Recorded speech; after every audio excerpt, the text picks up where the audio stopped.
calling all mediocre males. Women's sports is up for grabs. It's time to live your dream. The Kate Daly Show starts now. Then turn to News 4's John Mackey and his Storm Tracker AccuCast. John Mackey doesn't just tell you about the weather. He grabs that weather and pounds it into little pathetic shards, then shoves those shards into your face. I'll get you inside the storm. I'll let you live the storm. Remember his number, 32. Today we got 32 days until the election. So 32 days. 32 days. Okay, we got some business to do. All right.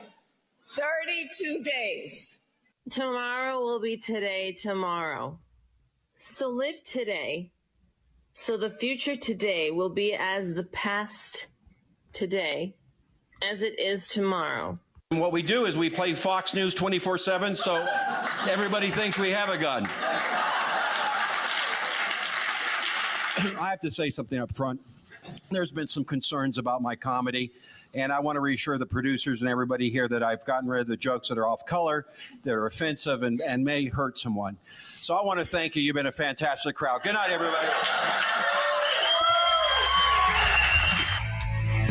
Oh, man. Hi. Welcome to the Kate Daly Show. How are you today? So I have a lot of guests today, and it's going to be a rockin' show. That's all I have to say. And I'm losing my voice, so I sound a little tranny-esque, and so sorry about that. But you know, I'm here, so if I lose my voice, you guys can fill it in with calls. So I really appreciate you tuning in all over the country today and on Patriot TV. And of course, I've got a great guest. He just cracks me up. Bob Zany, welcome to the program. How are you? I'm doing great, and I just think you're tranny enough. I don't think you're tranny-esque. Thank you. Tranny-ish? And I think I'll be the train for this show. How's that? I love it. I asked Bob to come on. Bob is so great. Bob started out, you have got to tell people about your career, Bob, because it spans. And if you were just listening to that clip, Bob was in the last part of that clip talking about Fox News and being offensive. And I can't even imagine what it's been like for you in this very long career of comedy with the dry bar comedy. And you've been all over the place. You started out on the Gong Show. You were on KLOS, for Pete's sakes, in California. I listened to KLOS.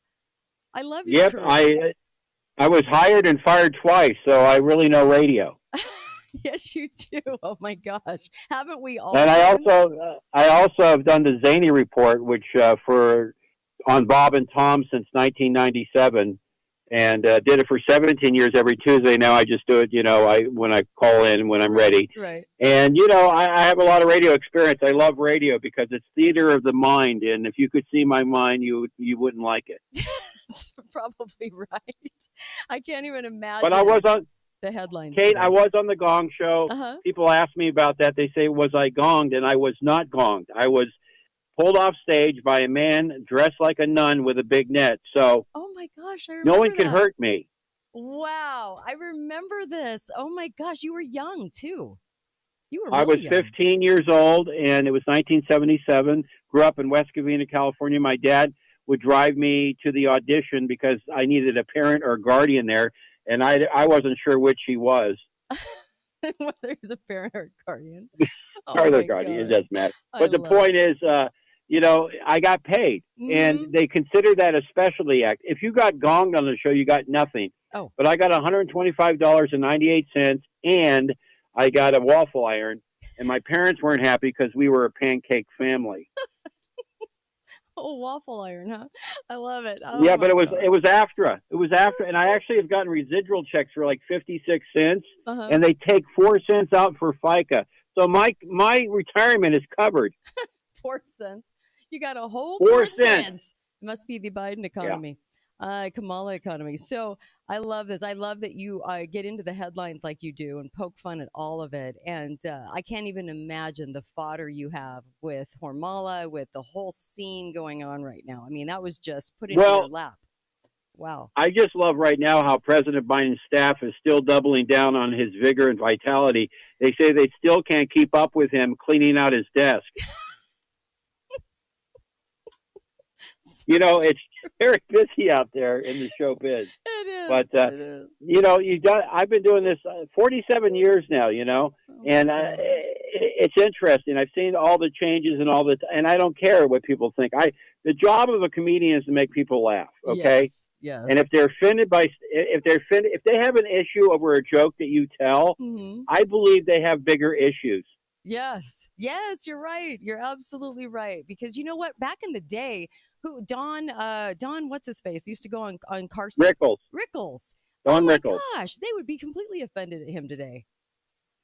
Well, towards the end, I got to meet Don a couple of times. Did you? Towards the end, people weren't getting what he did, but Don was a very funny man, and he came from an era where that's what was funny. You know what I mean? And everything changes, but I really believe in old school comedy. I think it was Socrates who said, "Isn't that sad, Kate? You got quiet like I'm going to quote Socrates." That's so true. That is so true. I was waiting for it. It was funny. But it was Well, go ahead. It was Plato who said, "I come in 4 colors and make sure you put the caps back on." Gosh. Okay, go ahead, Kate. Man. Over. Kate, over to you. I was just looking at the news and I was laughing because it was this was the major headline today. It wasn't the storm. It wasn't what's going on in America with all the fallout in North Carolina. No, it was Trump's close relationship with Putin. Many phone calls in past few years.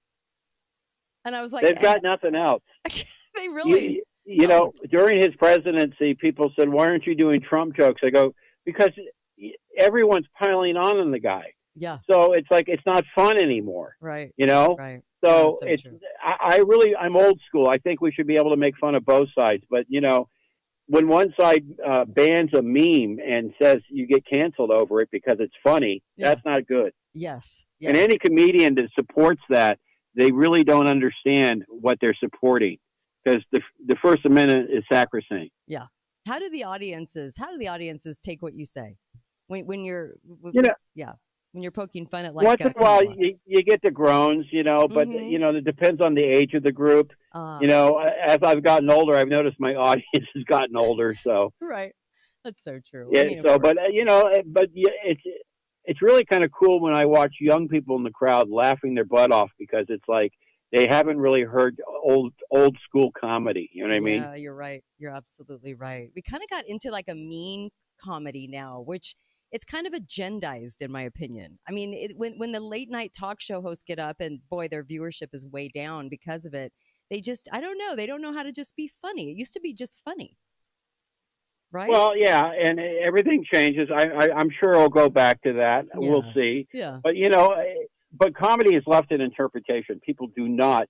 I mean, it's their own cup of tea. Right. I was actually passed over from Warner Brothers for a vinyl album that I had come out in 1984, and we submitted it to him. They said, "He's not my cup of tea." Uh-huh. And comedy is a very special thing. It's like what makes someone laugh here doesn't make this person laugh there. Yeah, that's so true. I mean, of course you're going to have that. And I look at the headlines, and it's kind of like reading the Babylon Bee every day. And I don't know. Oh, it is. Yeah. Do you feel the same way?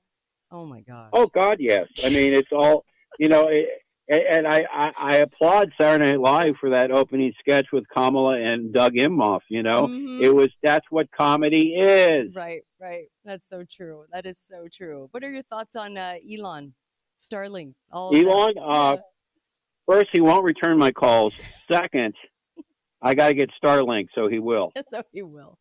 Boy, everybody's eating up Starlink. It's kind of interesting. So I've been surprised. No, I've been hearing about this radio thing that they got, Rapid Radio or something. Yeah. Wrote it down where you can keep in contact. Hey, you know what? My feeling is, Kate, the easier they make everything, the easier it all goes away like that. Yeah. So sometimes you need to work a little harder for stuff, Yeah, that's so true. I don't want to use AI. Leave me alone. I saw Terminator 1, 2, and 3. Didn't we all? Oh my gosh. Yeah. It was terrifying. I'm with you. And we resist it, and I'm glad, and I don't want to hear about it. And I look at the youth. What is your take on the youth? Because I know you have a lot of youth show up to your shows too. What's your take on what they can hear and what they can't? Well, again, it's like I remember when I went to school, we were taught somewhat some patriotism and love of country. And I don't know if they're taught that anymore. They're taught that it's such a horrible place. And, but not everyone, until you talk to people one-on-one, you really get a better feel for the world as opposed to what you're hearing from the talking heads, That is so true. And do you predict what happens in the elections? Do you ever predict? I don't know. We'll see. We hope for the best, if you know what I mean. Yeah. But we've been down this road before, and people have to go out and vote. I'm in Las Vegas now, so I'm going to vote early just because. Yeah. Where are you playing in the next coming weeks? Well, I live in Las Vegas now, so awesome. But I will be at Wise Guys in Las Vegas, the Arts District, November 1 and 2. I'm coming up to Galesburg, Illinois. I have a great documentary called Close But No Cigar. It analyzes my career on why I didn't make it, and it's actually available on Amazon. But in Galesburg, Illinois, we filmed a lot of it there. I did my 1-hour special at the Orpheum Theater, so I'm returning there, and they've asked me to return the key to the city too. So again, I got a lot going on this weekend. You do. You absolutely They gave me a proclamation. Oh my gosh, I love it. I got like 7 proclamations from cities across the country: Des Moines, Iowa; Decatur, Indiana; Fort Dodge, Iowa. I mean, all over the place, and it's kind of cool, In fact, Des Moines, I told the mayor, I said, let's make it Bob Zany afternoon. I want to sleep in. So they made it from 1 to 4. Right on time. I love it. Yeah. I love it. I'm not a morning person either. I'm not even a person until like noon. So, No, I actually am a morning person. I'm up at like 5 o'clock in the morning. I get all my stuff done, and then I take a nap. I was going to say, you're the only comedian I've ever met that gets up early in the morning. You guys are usually doing late nights. I love it. Well, we are, but we also have morning press, and last week I was in Niles, Michigan, and I did TV in South Bend, Indiana at ABC 57. So you have to get up early. I love it. I love it. We're going to head off to a break real quick. We'll come back for a few minutes more with Bob Zany. And boy, what an awesome career he's had. And always out there on the forefront talking about what's going on in the press. And I love that about Bob. We're going to be right back. Bob Zany with Bob Zany on the Kate Daly Show. KateDalyRadio.com. You can grab the SoundCloud right after the show at KateDalyRadio.com. Be right back.